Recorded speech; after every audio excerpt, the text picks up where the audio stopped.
Okay, in this video we are going to find the mean, median, standard deviation, and 5-number summary for a grouped frequency distribution using the Casio. So first let's go ahead and get into our stat list. So go to Menu, arrow over to where we're in Stat, and now we have all of our lists. So I'm going to go ahead and find the midpoints using the calculator. So for list 1, I'm going to put in all of my lower bounds for each of these groups. So 1, 4, 7, 10, 13, and 16. So all of those are listed in list 1. I arrow to the right to get to list 2, and I put in my upper bounds. So 3, 6, 9, 12, 15, and 18. So I have lower bounds in list 1, upper bounds in list 2. I want list 3 to be my midpoints. I'm going to make list 3 calculate them for me. To do that, I'm going to arrow until the list 3 part is highlighted. See how it's black? And I'm going to type my equation in here. Remember to put your parenthesis first. It's easy to forget that. But we're going to go parenthesis, and we're going to tell it to put list 1.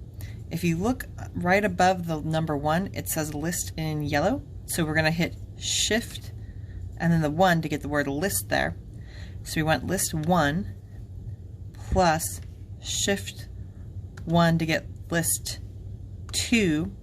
So shift 1 to get the list, and then put the list number, plus shift 1 to get the list again, and then 2 for list 2. In parenthesis, divided by 2. So that is our midpoint formula. Lower bound plus upper bound divided by 2. Again, parentheses are essential here. Hit equals. And it computed all the midpoints for us and filled them into list 3. Now that that's done, let's go to list 4 and go ahead and put in our frequencies.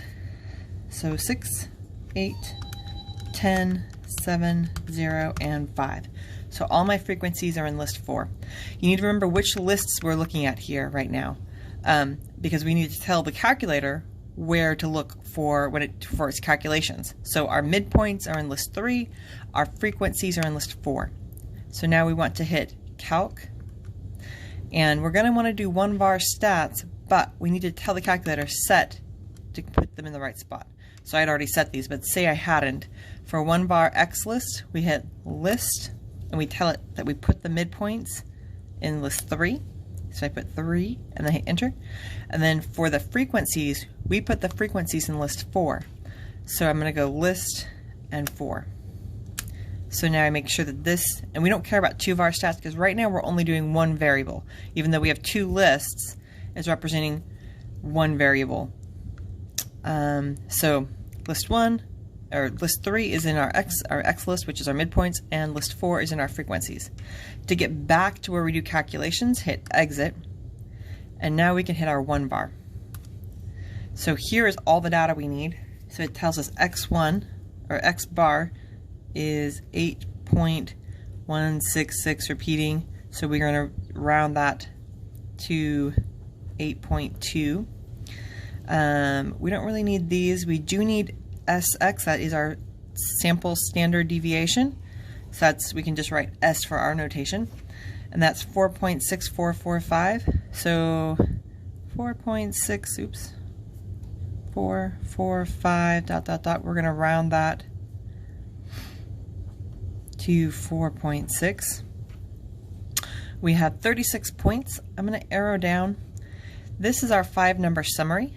So if we were doing a box plot, our minimum value is 2, our first quartile is 5, our median is 8, Q3 is 11, and our max point is 17.